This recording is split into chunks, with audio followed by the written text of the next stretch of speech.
Welcome back to the Road to 1 Million podcast. Today I'm with Hunter, the founder and owner of AdMotive. Several of the guests I've had on the podcast actually utilize AdMotive for their Meta and Google ads. So I wanted to invite Hunter on and hear his story and also just get some insights, tips, and tricks into what the top shops are doing that separates them from the rest. There's a ton of really good information in this week's episode, and I hope you guys enjoy. I've had on a few different guys now that have advertising agencies, Stephen Lee, Ray Padilla, now Hunter. I'm a firm believer that you all can make an informed decision after listening to these guys for an hour.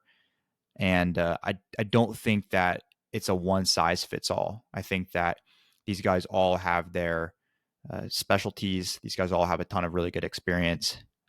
They all work with great shops. And so listen to them, hear them all out. And I think that you guys can probably pick up whether or not you think you'd be a good partner with them. And if not, then reach out to them. I know that all these guys would be more than happy to have a conversation and just kind of see what they can do to help you. So I hope you guys enjoy. Don't forget, you guys can use the timestamps in the description to skip ahead. And without further ado, let's get right into it. All right, today I'm with Hunter, owner of AdMotive. Hunter, thanks for coming on the podcast. Yeah, thanks for having me. I was just saying how a lot of my guests that I've had on, a lot of the different shops, I know that they've used you guys. They continue to use you guys and have spoke really highly of you guys. So I'm excited to talk with you today. We've got a whole page of questions here for you, so I hope you're ready. Oh boy, I'll do my best. Cool. Well, tell me, before we get into some of the more practical questions, tell me, how did you get started with this thing? I don't know. Walk me through the beginning and kind of your journey. Yeah, I feel like I have a pretty unique journey into how we got to where we are. I had no intentions of becoming an ad agency, even just for detail when I first got into the business. Essentially got started where it was me and a couple of the friends who were all real big car people back in, I think it was 2015, started this idea of like, okay, what can we do together that involves cars? Again, being car enthusiasts, and we just thought of detailing. This is before detailing got cool. I feel like back in 2015, before the big bubble happened with everything. So we started a mobile business back then. And then I went into college, I went to Rowan University. I still was going on my original plan to be a physicist. I want to be an aerodynamicist. I want to be a physicist. I want to be an engineer. That was my career path on there. So we're running on the detailing business on the side. That was paying for our beer money. That was paying for just the basic stuff to get some, my couple of chicken cutlets for an entire week there. And, the typical college student kind of meals and everything that happens on there. So I'm running the detail business. And then we realized that we actually had something pretty special here. At the time in New Jersey, South Jersey, where we're located, it was just us and one other shop, or one other detail business, I should say, there. So we had a pretty good opportunity on there, and we capitalized on it. And I switched over from physics degree over into business and marketing. I realized that was probably a better fit for me. I don't know if my brain cells couldn't handle physics, where I feel like I was better fit for business and marketing, but I found more passion in actual building businesses. I found that I fell in love with it. A lot of my great professors that own businesses, I talked to them for a great deal of time about how it works. And my mind was just opened up like, wow, to the business world. This is pretty awesome there. So coming from the detailing background, I switched over to business and marketing, ran that side of the detail business. And then what happened was I was running our marketing for her business. And then my mom was a receptionist at her dentist office. And she said, hey, can you run some ads for you guys, or us too? I said, sure, not a problem. I had the same basic principles of marketing. Let's give it a shot. Let's see what happens here. They have great success in everything we're doing. And next thing, one thing led to another shop approaches. Hey, can you run ads for us? Hey, can you run ads for us? Next thing you know, I'm detailing from 8 to 4, 8 to 5. And then from 5 to 10 at night, I'm running ads for other detailers and helping them in coaching and kind of showing them how we've done certain things and showing them how to run ads and all that kind of stuff. And I found more passion on the business side, continuing on that path there. So there's one day where I say, hey, you know what? I'm going to go full time with this agency and see what I can build out of this one. It's also before agencies were cool, and then it was before digital marketing became cool and popular for everyone to join on as well. So then went full time with the agency back in it was right when lockdowns lifted back up. So I believe that was like 2021. I went full time with it, and it was just me for a while. And then over the course of time, we build up to where we're at now. Now we have AdMotive. We have a team of 22 here, including myself. Currently helping out approximately around 100 shops across the country, a couple of people international, and that's how we got to where we are. And that's awesome, dude. It's super cool that you actually started your own mobile detailing business. So like you understand the ins and outs of the detailing world. Oh yeah, it's required. Detailing is such a you have to be in it to really understand how the business operates. It's nothing like roofing or anything like that where you can kind of just hop into it. And I'm not to discredit anything like that, but for like detailing, you have to understand the differences between like the actual SIO2, 9H, why people buy, and really go into depth on that side. So it's a really unique industry where if you know, you know. If you don't, it's kind of different looking from the outside in. Yeah. Whenever you were starting to, so you started with your mom's dentist office, and then when you started Yes. to get these shops that you were running ads for, these other detailing shops, how are you going about getting those customers? For myself, for the agency and the other detailers, Yeah, it was like did just you advertise on social media or?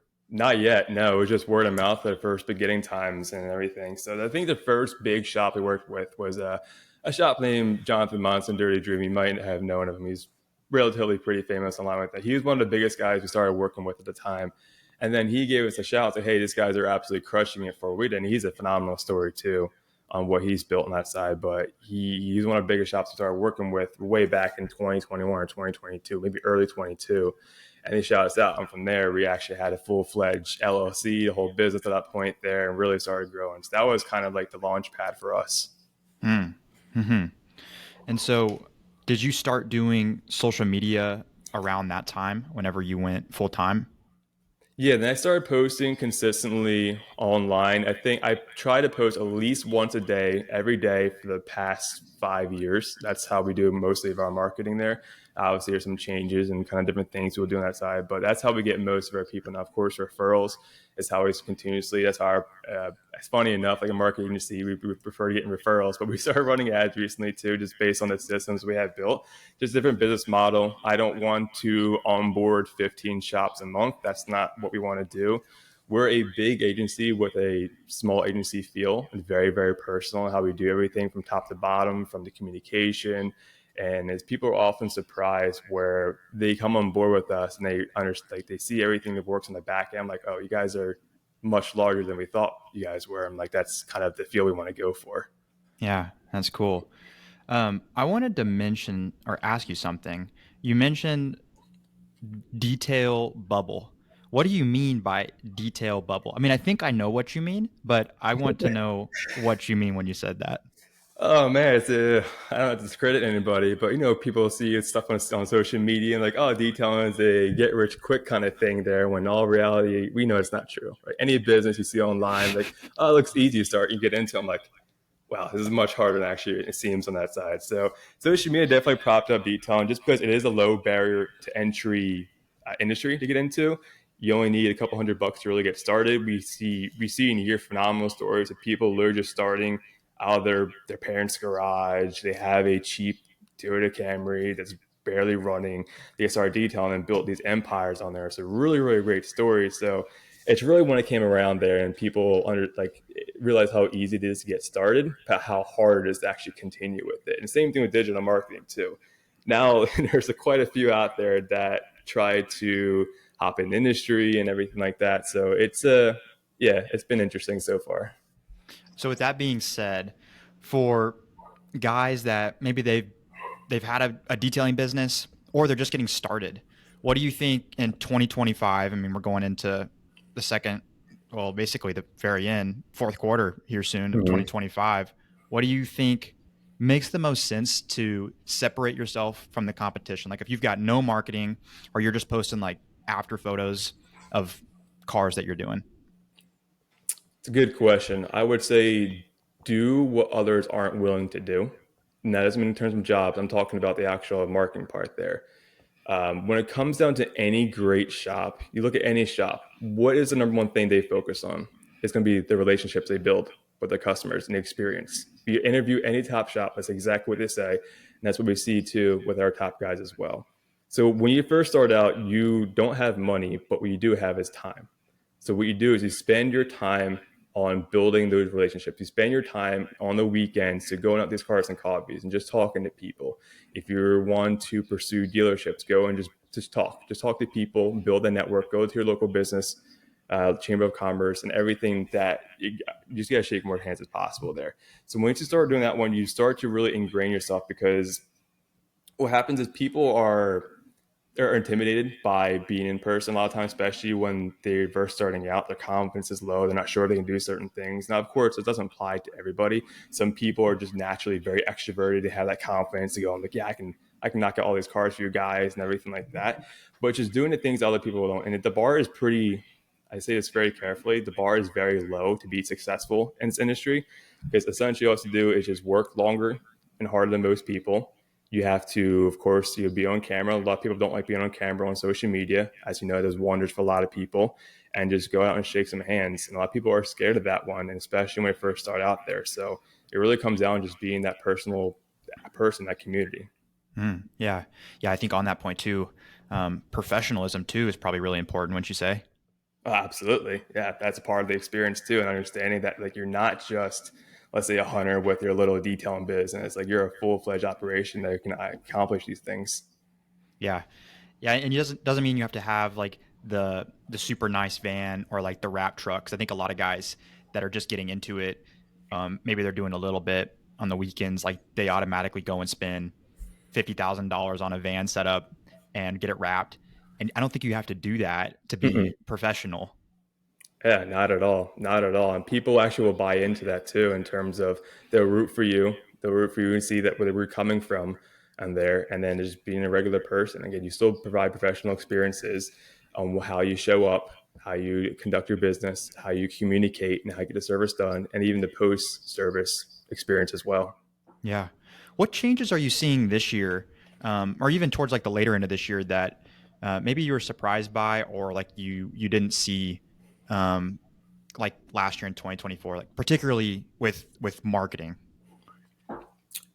It's an interesting question because there's always changes that go on. I think one of the common themes we see is leads having the power of options. There are more and more people or more detail shops in the areas. I think now you can throw a rock and hit like four different detailers. And I think a lot of people can speak to that one, how they say it's saturated and everything, but it just means more opportunity, right? So the way we have to market and the way we sell is completely different than how we did it in the times past. Before, what happened was someone would inquire with you guys. You can sit on the lead for a little bit, say, hey, I'm going to give you a call the next couple of days because your only option you really had. But now people have different options where if you don't pick up the phone, if you don't get to the lead and contact them with even 5 minutes, chances are they're probably going to go talk to another shop down the road. That is the reality we do live in. However, it is solvable. It is easily fixable on based on those what I mentioned there. So that's probably the biggest change that we've seen on how we market and how we actually sell. Mm. So it sounds like there's a little bit more responsibility now on the shops or the detailers to put in a little bit more effort. You know, they need to be reaching out quicker. I've seen that you've posted that a lot on your Facebook. Yeah, I mean, we track all these stats across all of our shops that we work with there. So we're very, very hands-on and we're very analytical about how we see, because success does leave breadcrumbs. If someone is getting a 30x return on the ad spend, I want to know what they're doing differently than everybody else there. So we'll track everything and see what they're doing differently. And typically it is going to be they get to leads within 5 minutes, answer all phone calls. They follow up at least 10 times until the lead says yes or no on that side. A lot of different systems we build on the back end to make that accessible to everybody. Because I know some solo guys listen to us, I'm like, there's no way I can answer all that phone calls. There's no way I can get to every lead in 5 minutes. There's a lot of systems you can build that at least entertains that lead or at least answer the phone in some degree while you can get to them on there. So Mm-hmm. Mm-hmm. Yeah. Yeah. Yeah. It is hard for the solo guys, right? And like, I don't know. I'm sure that a lot of the way that those guys kind of separate themselves, I know that we did this when we started, was just through prices. Cause it's like, well, if I can't be the first to answer the phone, I mean, we always still try to do that in the beginning because you do usually have more time on your hands, especially when you're first starting. It's kind of when you get to that like around $10,000 a month mark, 5 to 10,000, you're still kind of by yourself. It's like, man, that's when things get hard. you got to start like considering hiring someone that they can kind of help with the detailing while you answer the phone. That's a tough mark, and I mean that doesn't stop either. Like I've noticed that Right. even now as we're growing, you keep getting to that point where you're like stretching yourself, but you can't quite afford to hire someone else. Exactly. Um, We call that it's a no tough. man's land. Between that $10,000 and $15,000 a month range, we call it no man's land because you have to do something new and scary. Hiring is new and scary. You have never had to hire someone really to that point there on getting the extra additional help there. You might have to invest something into market. You might have to invest and change your CRM system because you can get away with a lot below $10,000 a month. Like you can do, I've done this personally before where my CRM was actually my notepad. Okay. Say John's showing up today at 12 o'clock. Sally's showing up today at 2 o'clock. Write down a notepad on there. When you get to that point of like 12, 13, 14, $15,000 a month, that becomes almost a bottleneck in the business there. So you have to change a lot on there. And you definitely have to just take a jump when you get to that point and actually just kind of continue to follow through because a lot of scary stuff does happen. You have to change systems.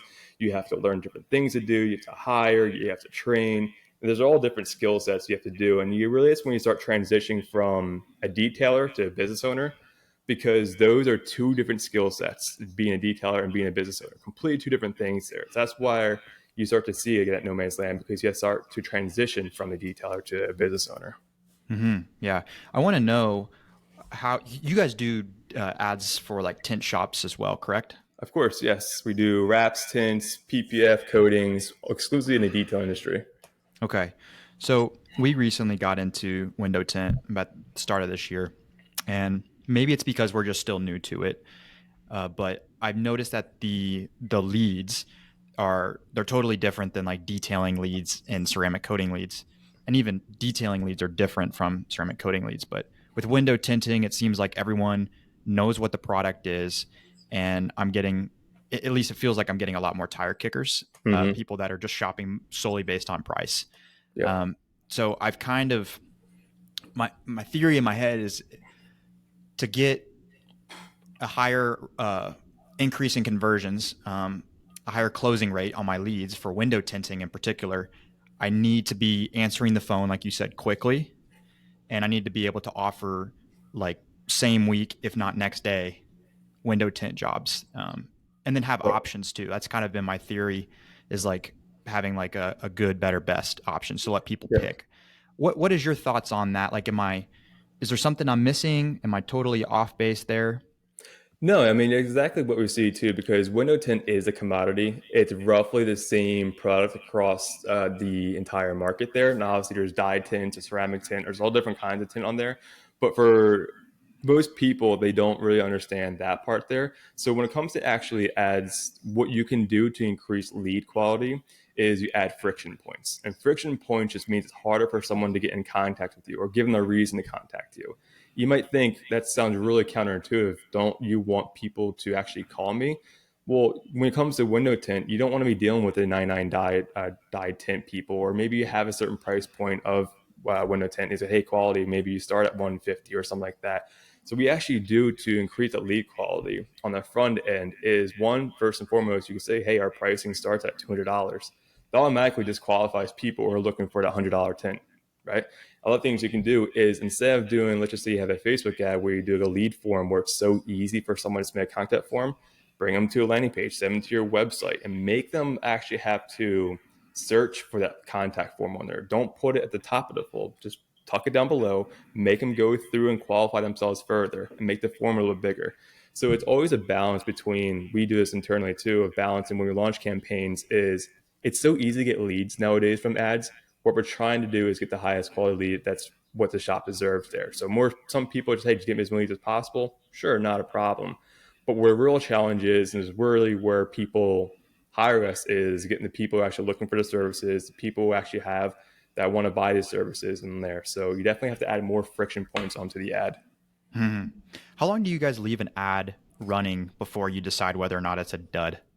It depends on the budget. So essentially, sometimes we'll say for a Google ad, it has to be at least probably a week or two. We'll assume like $33 per day is that trick for Google. If you spend that amount, Google will do whatever you want to do relative to the market.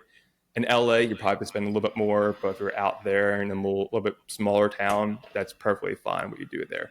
So on Google, whenever time you make a change or launch a campaign, it's in what's called a learning phase for the first week or two, where Google is just, okay, is this a legitimate ad? Is it a real business? Let's check this out there. So you put a campaign on there and it starts learning.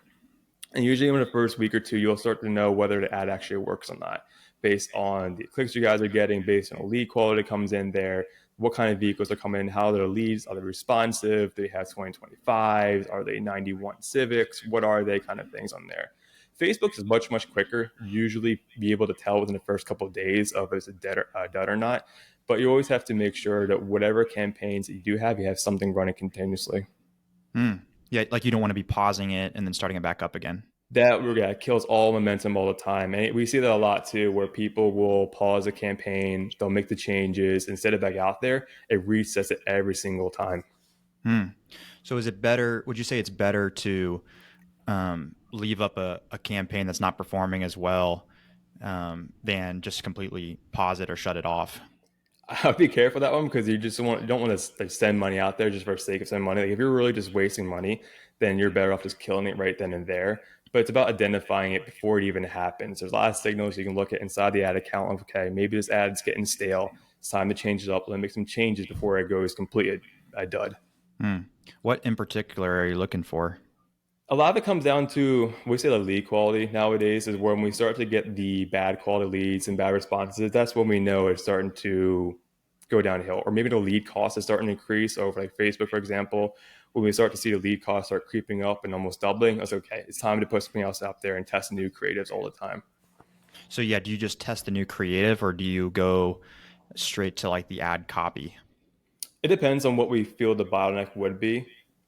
Typically, the content is going to be the most important part of any Facebook ad, of actually showing, and we can talk about that too in terms of what makes actually a good Facebook ad, because usually it's not the targeting anymore. It's not necessarily going to be, the ad copy definitely plays a role, and especially the headline. You need to have something to hook somebody, but the actual what's being shown in the Facebook ad is by far the most important on there. Yeah, let's talk about the creative itself because lately a lot of our ads we've been just using the content that we've created like on our daily post. We've just been taking a few of those and split testing them, and so they aren't quite as they're not quite as like salesy Mm-hmm. as like your traditional advertisement. And I don't know, what are your thoughts on that? Like some of our ads have been like step by step how we do a ceramic coating instead of like, hey, if you're in Springfield, Missouri and you're looking for a ceramic coating, like, you know what I mean? Yep. Yeah, exactly. There's a structure that works. There's a difference between being seen and getting the people that you want. Like marketing 101 is letting people know you exist. So you can put anything out there and have something. Right? That's marketing 101. Marketing 201 is letting the right people know that you exist. And then marketing 301 is letting the right people know you can solve their problems. Right? So that's what we want to hit on that side. And that's how you get the quality of leads. So typically the best structure, what we've seen from a Facebook ad, is going to be a direct call out, like you said. So if you're in, like, say, Kansas City, Missouri, say, hey, Kansas City on there. Just because what happens is on Facebook, Instagram, trust is very low. So what we have to do is we have to directly call the area, it gets their attention, and then you go into something along the lines of you walking through the shop, explaining what's going on. Because the thought process that we have on when we create these ads is always lead first. Okay, well, how can we produce the highest quality lead on that side? So what we think about is when someone goes to your shop, just stops by your shop, the chances of you closing are very, very high, right? Because what happens is they see you, they see the people working on the vehicles, they're talking to you, they see the shop, they see their actual cars being in there. So the trust is being built up on that side. That trust is right there already. We take that and we try to put that at the front of the first time they were seeing you guys. So you want to bring that experience into the ad. So again, if you say, hey, Kansas City, I am Joshua, this is what we do here, and you kind of walk through the shop, explain the process. You can show employees on there, and it brings that connection at the forefront there. And then, of course, once you go through there, you have to have a call to action. A call to action is, hey, if you want to get a quote with us, click down below or something like that, because you have to manufacture that customer journey from start to end there. You have to direct and tell people what you want them to do. So if it's a call, if it's getting a contact form, whatever it may be, you have to guide them through. And it continues from the start of the ad all the way down to when they actually submit the contact form to when they actually come into the shop. The more you can do to guide them through, it's all part of the experience, right? It's the customer experience when they come to your shop and actually you're paying you guys. You always have to do that one. We all have to do that from the very start. Mm-hmm. Yeah, I've noticed a lot of my leads. I try to ask them like how they found us, and I noticed that you said that you're always tracking where your leads are coming from. Like I've seen you post about that a lot, and it's really interesting. Like when you just ask someone how they found us. Like I had a guy this week who had his 2023 Corvette ceramic coated, and it was $1,200 job, and he told me he's like, "Oh, do you know Sid?" And I was like, "Yeah, of course I know Sid. He does all of our dent repair for all of our customers."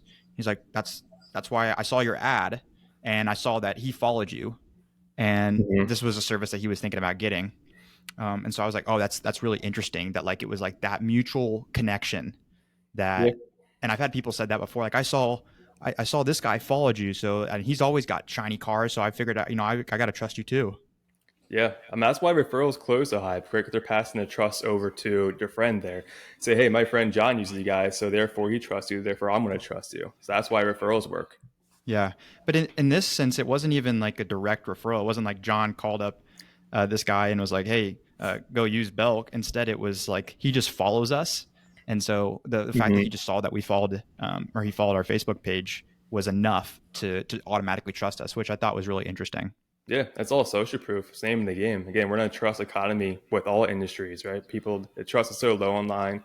There's so many ads out there, so much piece of content, so much nonsense going on, where people just want to look for some point of credibility and really, I don't almost say integrity, but just really the credibility and just understand that this is a legitimate business or doing good work. Therefore, I'm going to go with them. And that's the kind of what you need to build on the ad side. Mm-hmm. Are are you noticing photo ads? Are those doing well anymore? Or is it all video? Videos, I mean, picture ads still have their place, but 98% of our content that we produce on Facebook, Instagram are videos because it passes more information often to the person. It tells more information to that lead there. Again, going and showing around the shop, showing you guys, showing the employees. You can do that in certain pictures. Like you can have a team photo in front of a car. You can have a picture of a customer in front of a car or something like that that kind of showcases that you are real people and have social proof, but videos will still outproduce the pictures. Hmm. Um, how long does it take to find, or maybe how many ads and split testing, but how long does it take to find that piece of like viral content when it comes down to Facebook marketing? The more the merrier. There isn't a definitive amount of what that number is on how many it takes there. Sometimes it's perfect right out of the gate, but there's always room for improvement. There's always things you can build out of it. The biggest thing is just finding what connects in the market. Because if I just copied and pasted the same structure for all of our shops across the country, we wouldn't be in business, right? So it's learning about what their leads and what their customers respond to in that specific market. So is it more family stuff? Is it more salesy stuff? Is it kind of going into the price? Is it more talking about the process? That's all things we kind of consider when we're looking at in each part there. Hmm. That's interesting that like some markets react differently to others. Absolutely. I mean, what we see in like the rural market, for example, the Facebook ads typically do produce much better than Google ads, just because people are a little more receptive to that kind of stuff there. So markets are wildly different there. So that's why we see all the time where someone will say, "Hey, this shop is having success with this type of marketing." It's sometimes not even ads. Sometimes it's just like showing up to like a nice steakhouse and just parking your van out there. Sometimes is doing this, and they try doing that and doesn't have the same success. So it's really just finding out what makes you guys unique, what works in your market, and then leveraging that. Yeah. And when you find what works, then like running with that. Exactly. Then that's when it gets fun. Then it's time to scale that. Yeah. And then I would imagine that once you've kind of found that, then even when it comes down to switching it up a little bit, because you don't want certain ads to become stale, but I would imagine that's probably easier because, maybe you just change up the verbiage a little bit and maybe do a new offer, but same kind of direction. Yep, exactly. What we'll do is we'll have different bits and bobs of the ads. We have video editors on staff. So what we'll do is, let's just say there is a winning type of structure for one shop and there's a video is absolutely killing it.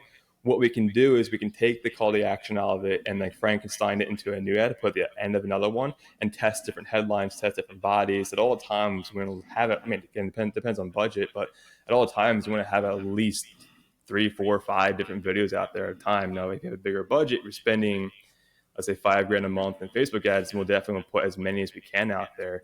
But it's all about just continuing to keep something new in the place and keep testing and keep testing. Mm-hmm. I've got some detailers that I know, some I've had on the podcast that live in these like super small towns, like population of like less than 15,000. And a lot of them I know are like hesitant to want to run ads there or even do business there. It's like, I need to go to, the next town over that's 45 minutes away.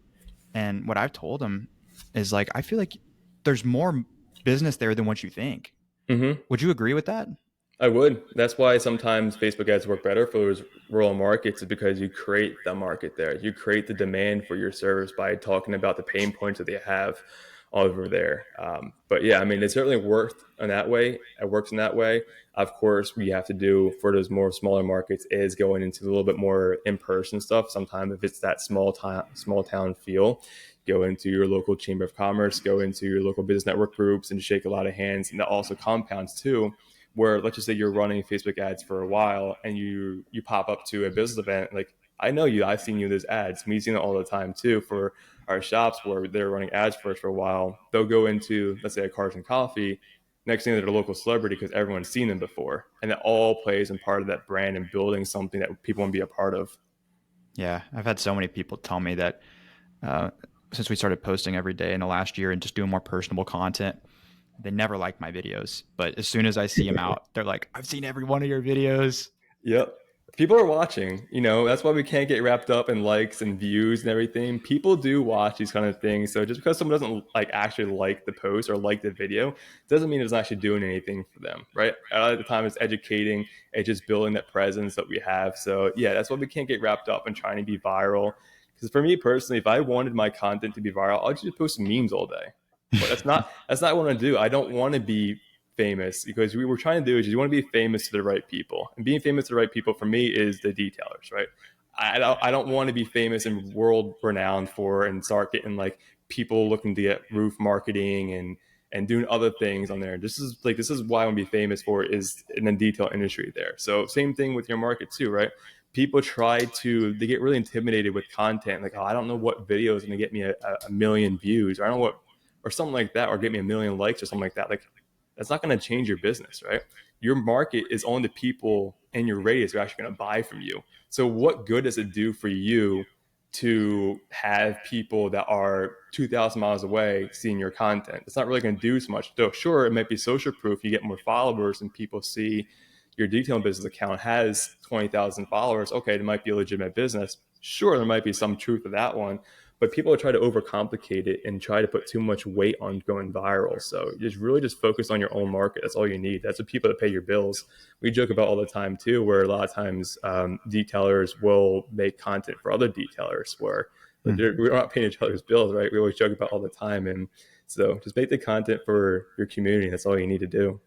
Mm-hmm. Yeah. Yeah. There's a few shops that I know that are doing over six figures a month. And I've seen a lot of posts from them that get uh, 3 likes, 5 likes. And I'm like, they're crushing it though. And the content, it's still good content in my opinion. And they say top of mind. And it's just a testament to like what's more important, going viral. And that's just the silly thing is like I think a lot of people would actually, at least at first, they would rather go viral and not have any business than be doing like six figures a month.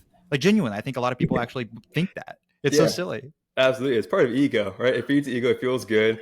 I'll admit sometimes too, if I post something and it gets a lot of likes, I'm like, it feels nice. But I know it doesn't pay the bills. So we're all guilty of that to some degree. But it's a lot of it is ego filling when we have a video that pops off, gets the likes, it gets validation on there. And it's also a testament to that sometimes we put too much validation on what people perceive us when people think about us. Because for us, when we have videos that go viral, that subconsciously tells us that we're doing something right. but that's not the truth. Yeah. Yeah. The algorithm has a way of, I don't know. It just kind of, it Yeah. values attention. And I found that even some of our ads, like, I think that Facebook, whenever we're split testing them, they'll push it to more people. So like if I've got like a $20 a day budget across like 5 different ads, but one ad is like getting a lot of attention, even though it might not be getting a lot of like high quality leads, it'll show that ad to them more. It'll spend all of my budget on that one ad, and you kind of have to go in and shut it off. Are you seeing that too?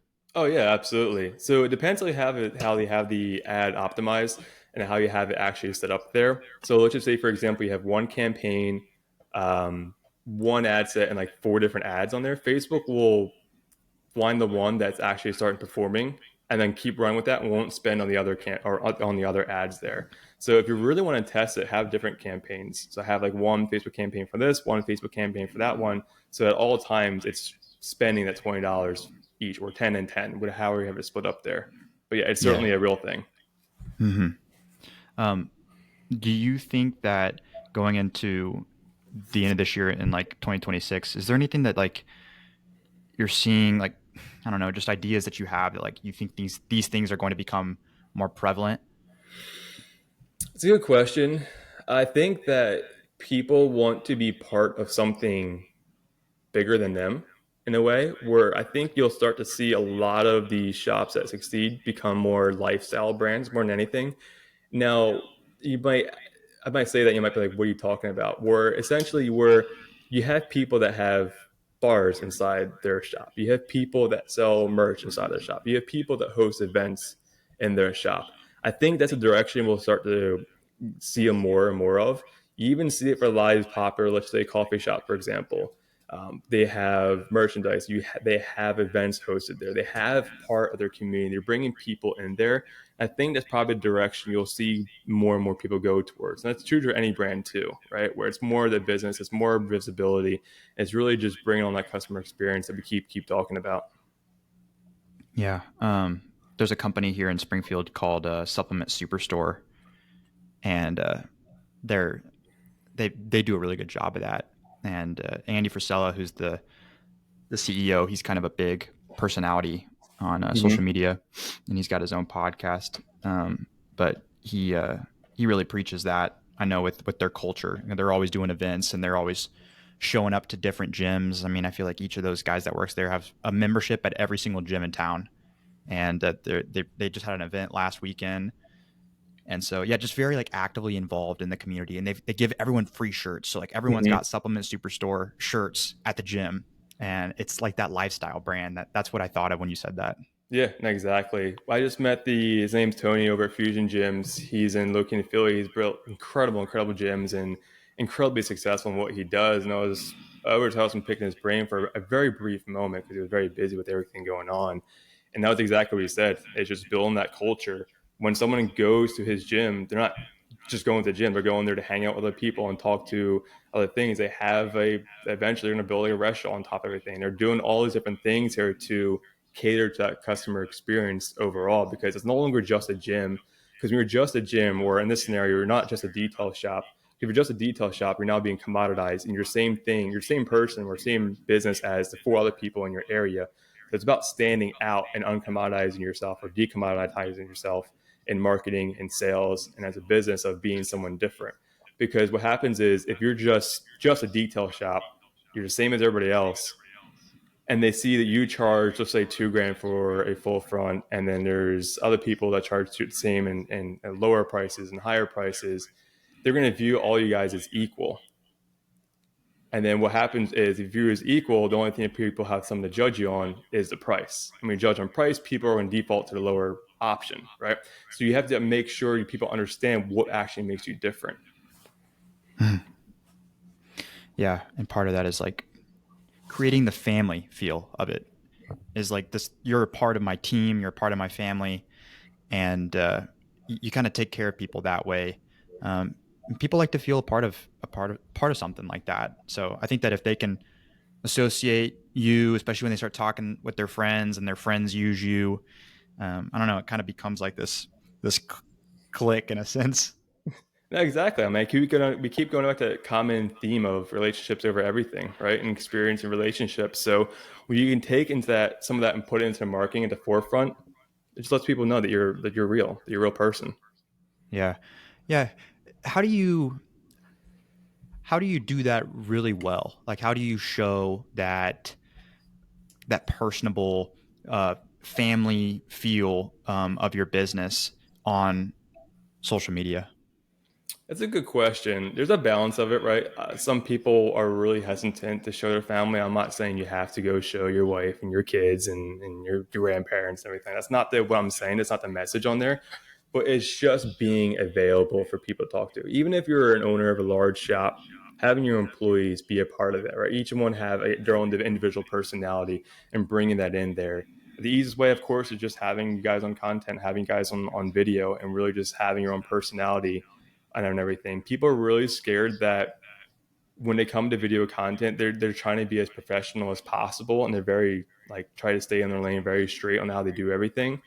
But sometimes you just have to let loose a little bit. And I'm not saying go and be humor and do all these kind of things, but you can still have that professionalism in content, that professionalism while having a personality behind everything. So if I want to look at your company, I understand like what are your values, what do you guys like, what can I expect with everyone. If you look at a very straight shot like detail shop, a very straight shot business, it can be very easy to be commoditized. Mm-hmm. Yeah, we started doing that a little bit more this last year, where I'll go around and ask the guys, the all my employees, I'll ask them a question. So I'll be like, "Hey, Austin, what's the worst detailing advice you've ever heard?" And Yeah. those videos, some of them have gone viral, but what's cool is I've had people come into the shop, customers that actually live here, they do business with us, they pay our bills, and they'll come in and they already know the guys' names and faces because they've Mm-hmm. seen those videos. That's awesome. That's perfect. It goes right into the customer experience. When they feel like they can call the people-bodied employees and by their names and everything, they feel bought into everything. You probably never lose that customer because no longer is it Belk Detailing. It's Joshua, it's John, it's Anthony. I'm just listing names of your shop and everything. I'll never forget. This is what turning point for me. So back in the day, where this is where I kind of really learned customer experience. I had a C6 Corvette where I think I just needed just new tires put on, right? And everyone knows get new tires, like rotator put on everything like that. You drop your car off and you leave and everything.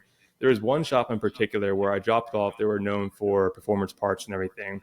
I went to drop my keys off and I went to turn around to go leave. I assumed that was it.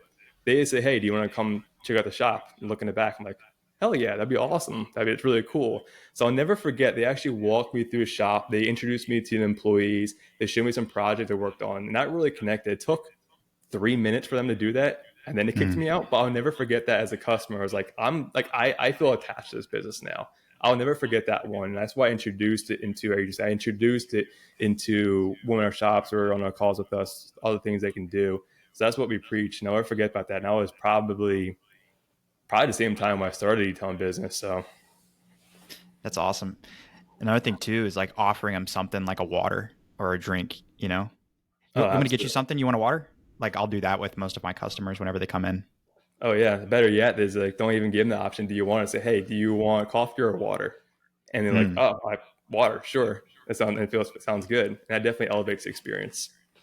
yeah. Well, and because you would like that, like you think about it as like if you're going over to a friend's house or a family member's house, like if you're hosting, you would do that because it's a good hospitable thing to do. It's nice. People like it. And Mm-hmm. it's the same thing with business. Like don't overcomplicate it. Just think about how you would want to be treated if you go over to someone's house. You would want to be introduced to every single person that's there. I hate that when you go somewhere and you only know like one person who invited you and they don't introduce you. It's like take a minute. Hey, this is him, this is her. Introduce everyone. Yeah, and I mean, like people are, especially in the auto industry, where we're so used to dealing with all the shops, you drop your car off and everything. That sticks with somebody. It brings them part of the family, and again, people want to be part of something again bigger than them. They want to be a part of a cool experience. So that's a really good way, and they feel like they have something on their side. Like this is like really cool business. I want to be like I'm going to support them. And it goes further into referrals. So they get more referrals, the customer experience too. It's like, hey, you know what? You guys are really cool. I met the guys in the back that showed me around there. Hey, did you know they were working on this cool vehicle that I love and everything like that? So yeah, it really plays into everything goes on to marketing and sales. So when you do that, of course, marketing just amplifies the business that you have. So it makes our job a hell of a lot easier. Yeah. And, there's a lot of listeners to this podcast that they don't have a shop yet. They're doing mobile, or maybe they've got a shop, but it's not like, I don't know, like you think you need to have the $1 million shop or like the best equipment to be able to do that. But it's not true. Um, you can do that stuff. For example, I had a customer, we're at a car wash. So our shop is literally located on site at a car wash. And I had a guy that had like, it was like a 10-year-old vehicle that he wanted ceramic coated. And when we told him we're at a car wash, he kind of shrugged and was like, I don't want to come to the car wash. That's really weird that you're at a car wash.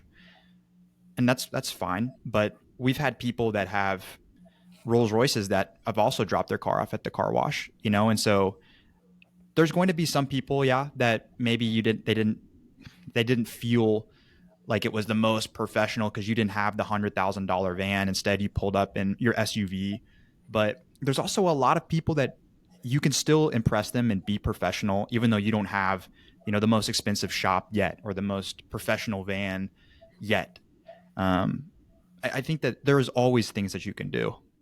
Yeah, absolutely. I think I'm probably sometimes I play into that one where sometimes I'll say like, oh, you need to have quality content, you need to be presentable and everything like that. But there's also a back end part that I want to talk about is like just being a good person will do wonders more than anything else, right? You can have that fancy shop, but if you're not a good person, then it really doesn't matter, right? So when you have like your mobile, for example, just get to know, hey, how are the kids doing? How is John and Sally doing? Just getting to know their life that can do wonders for you guys. You Yeah. actually have to care too. That's why you Yeah. do it, right? You don't just do it for the sake of it. You actually have to care deeply as a person to actually connect with this person. So when I say that, don't just do it for the sake of it. Actually care for the person.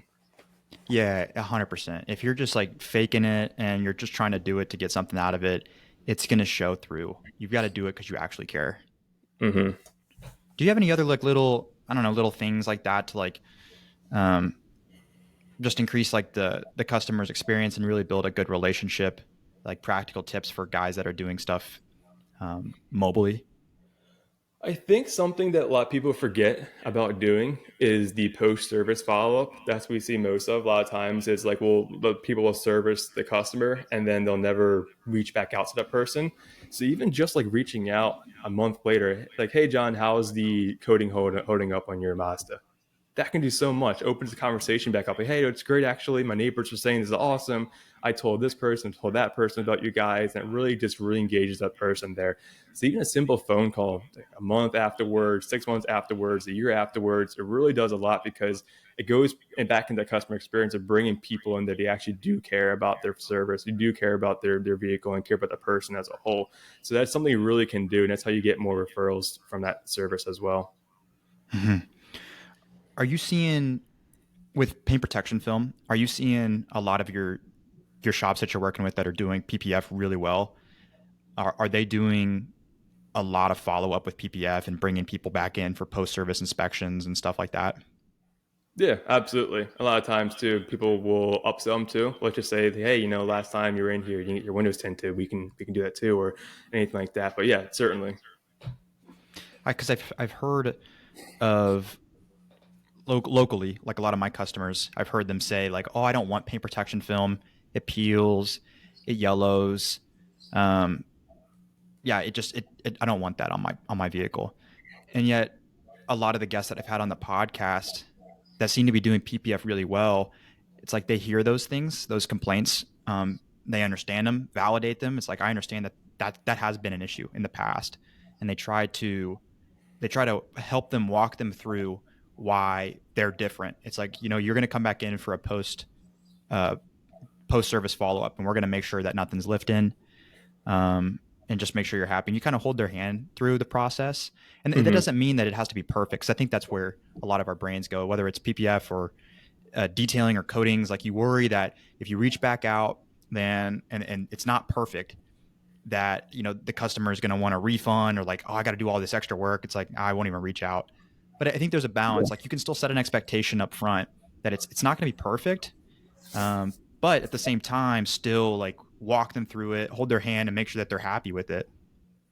Right. Yeah, absolutely. I mean, I think if I do a bad job, I want to know about it, right? So it hurts the ego to learn that you did a bad job on PPF and it's peeling or something happened on it or you have a piece of hair stuck in tint or something. But that's how you get better as a business is you learn from those mistakes there. Because if you have an echo chamber for everyone telling you you're great, how do you actually get better, right? You need, I want to say, be careful with this one, but you have to have people that like will highlight the flaws and mistakes. And that's how you get better as a business. You plug holes in the ship and you can get better. That's something we do and encourage at our agency too. And that's how we evolved to the place where we're at. And that's how we grew very quickly with everything. Was when I first got started, I asked them like, "What's great?" And I'll say everything. I say, "Okay, what's bad?" And they'll say, "Oh, nothing's fine." I'm like, "No, what's actually bad? I want you to tell me so that way I can improve on it and do better."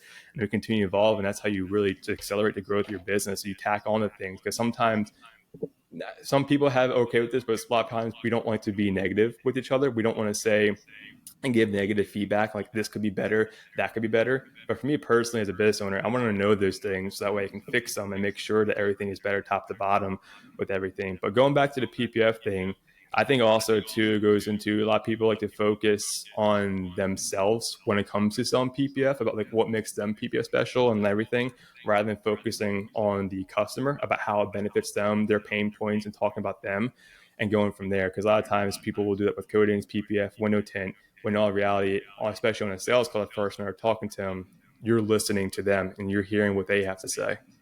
Hmm. Yeah. And sometimes someone might call in for one service, and then after asking those questions and really listening, it's like you realize that they're actually suited for something else.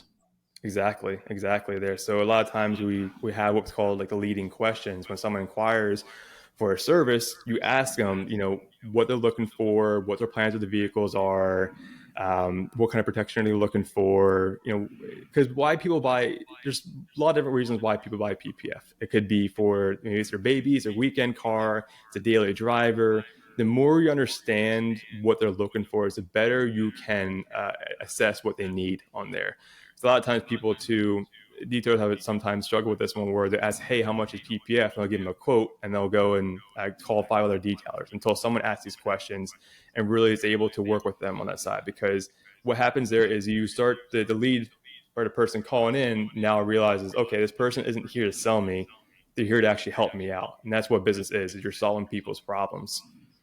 Yeah. Yeah. On that topic, I called every shop in my city 2 weeks ago for a Porsche that I was working on. I wanted to know what it would cost to get it tinted.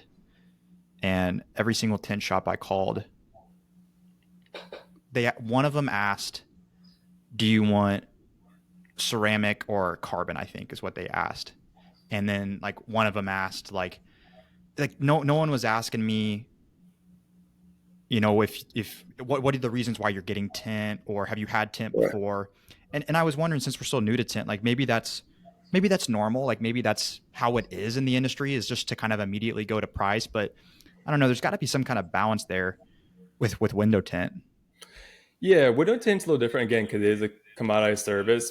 But a lot of times people won't know ceramic and they won't know carbon. So going off the bat there is not usually the best approach. Usually work up into it there. So you say, okay, why do you want window tint? Is it appearance? Sure, then maybe the lower quality film will be better there. If you do want heat rejection out of it, okay, I'm going to suggest this ceramic film because actually will do that there compared to the lower price options on there. So we always want the most educated leads, but we don't know how educated they are until we ask those questions, right? And then when we start doing that, because leads are once they're confused, they don't buy. When someone's confused about any kind of service, you start going into like, oh, this PPF is 4 mils thick or whatever, and you start going like that. If they're confused, like, all right, I don't know what this is, I'm not going to buy that one. So you have to ask those questions, get their understanding of what they know, what they don't know, and then you can build up from there.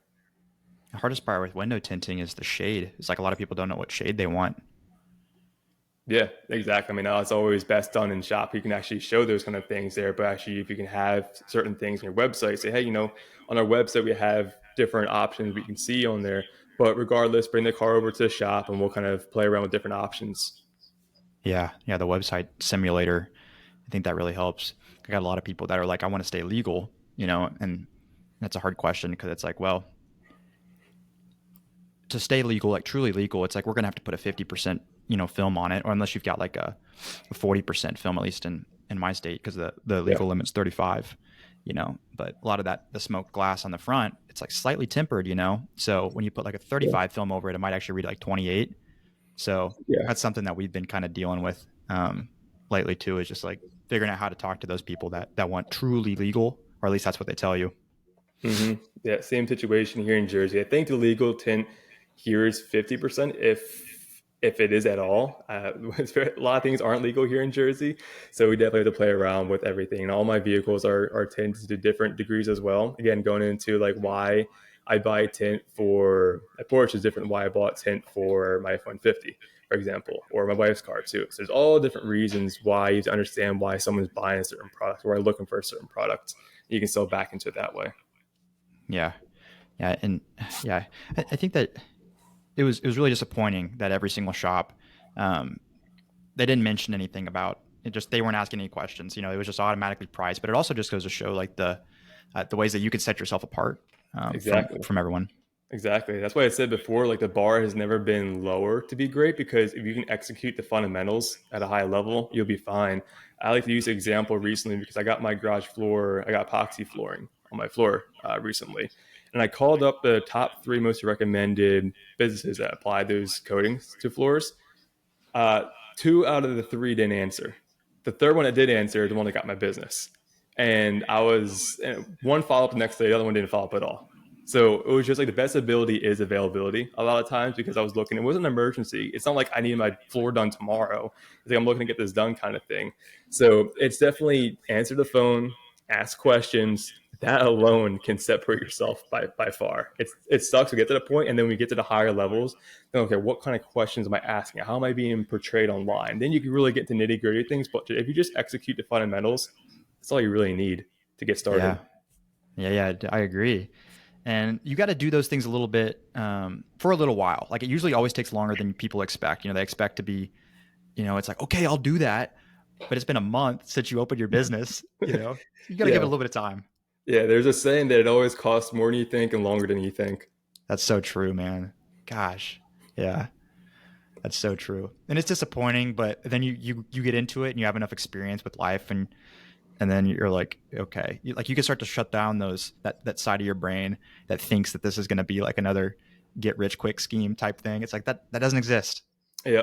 There's a paradox. I forget what it's called, and someone's watching this or listening to us. They're going to be screaming at me right now.